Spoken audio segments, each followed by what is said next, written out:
Tania Rogers. How you doing, Councilman? Doing well. How Welcome. you? All right, great day, Councilman Robert White and members of the committee and panelists. My name is Tania Rogers, a tenant housing organizer with Homes for All DC and at One DC, and I'm a proud member of the Franklin Arms Tenants Association. I come before you today on behalf of the residents of Franklin Arms and St. Paul Seniors Living because DC's housing system is failing us. At St. Paul Senior Living in Ward 8, our elders, matriarchs, and patriarchs are left unprotected.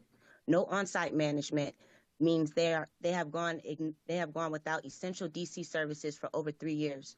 No one to call for emergency repairs, no one to advocate for their safety, but worse than that, no security. Just last month, a maintenance worker was hit over the head with a gun and robbed of his tools by a non-resident who walked straight into the building unchecked. Our seniors have been robbed in their parking lot, and when they called the police for help, they were told nothing could be done without an on-site property manager. No accountability, no protection, just silence. At the Franklin in Ward 5, we recently endured a 20-hour water outage without notice, explanation, or urgency. Families, many of them Spanish-speaking, were left without water, heat, or basic hygiene. Our children missed school because they couldn't bathe. Parents were left feeling helpless, fearing the kind of judgment that invites CPS or the police into their homes, not because they're neglectful, but because their landlords are. This is how trauma creeps in. This is how families get criminalized just for trying to survive. Chairman White, thank you, your office, and Ms. Bryce for your prompt response and commitment to language justice when connecting with Franklin residents. But we cannot keep functioning in crisis mode. We need accountability, enforcement, and preventative measures, not just emergency responses after the damage is already done. Meanwhile, corporate landlords like Brooklyn LLC 1, W.C. Smith, Dreyfus Management, and Potomac Real Estate Property Management are raking in millions in government subsidies, affordable housing, while letting tenants suffer. And now when our home rule is being attacked at a crucial time, we have the Rental Act, which protects them, not us. Mayor Bowser and her allies sold this bill as tenant protection, but let's be clear, this is landlord protection. It guts tenants' rights, making emergency rental assistance, ERAP, harder to access, keeping families trapped in debt, and letting landlords evict tenants in just 10 days. 10 days. It also weakens TOPA, the very pathway the great Marion Barry laid to help tenants purchase buildings and fight displacement. Instead of investing in the residents who have built this city, this bill invests in corporate developers pushing us out and selling our communities to the highest bidder. Native Washingtonians are being erased. DC, the city we built and our ancestors and elders fought for, is being diminished before our eyes, and if this continues, it will be unrecognizable, lost to unchecked gentrification and political negligence. Chairman White, is this the vision that you have for DC? Because while I don't know your wealth status, I know that you are human just like us, and what's here today can be gone tomorrow.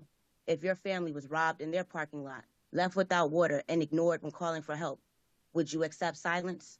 It is too late to start advocating when you're the one carrying the burden. DC loves to present itself as a thriving city, a destination for tourists, and a hub of opportunity. But where is that energy when it comes to the working class people who keep this city running? The ones cleaning the hotels, driving the buses, staffing the restaurants. Why do we keep getting left out of the story? Chairman White, we need you to act. We need fundamental tenant protections. We need actual enforcement of housing laws. And we need tangible spaces where residents and small landlords, not corporate developers, can shape DC housing policy. The Franklin Arms Tenants Association thanks you and your team for listening. But we need urgent systemic action. We cannot wait until the next crisis. Housing is a human right, and we're here to demand that DC starts acting like it.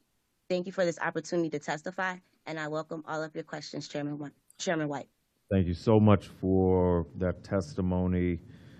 Tania Rogers, I appreciate your testimony. I think about them often. St. Paul senior housing does not come up a lot, and I feel like they get left out of the conversations sometimes. So I appreciate you bringing them in. It's been a while since I've visited them over there at St. Paul's and Franklin Arms as well. Thank you for the shout out to Francesca Bryce on my team, who's over there, and does just phenomenal work. But I hear you in your testimony. Look, the We have the mayor's rental act in front of us. As I say in all my hearings, I just want to level set.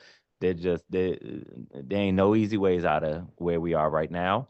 But we've got to be at the same table, figuring this out together. And so we that's what we're committed to. And I have some concerns about the rental act as well. And I recognize that we've got to find a path forward because housing conditions and prices are getting worse and not better. And there are, it's housing is an ecosystem and both sides have to work. So we recognize that and truly appreciate the work and advocacy that you're doing. Sonia